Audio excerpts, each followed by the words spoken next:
हो मृत्युंजय ठाकुरे महाप्रभु हे बाबा धवलेश्वराय वाळालिंगाय नमो नमः।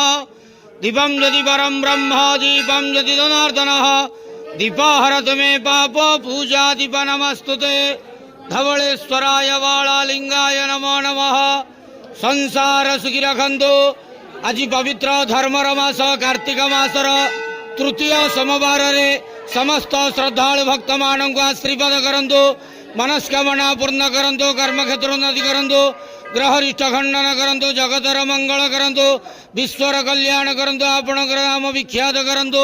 सेवकर डाक श्रवण करंतु।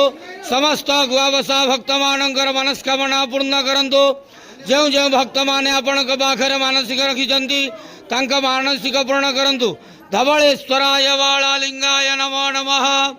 संसार सुखी रखंतु आनंद के वार हरि बोलो। पवित्र धर्मर मास कार्तिक मासर तृतीय सोमवार रे समस्त श्रद्धालु भक्त मानक आशीर्वाद करंतु आनंद के वार हरि बोलो। बाबा धवलेश्वराय वाळालिंगाय नमः।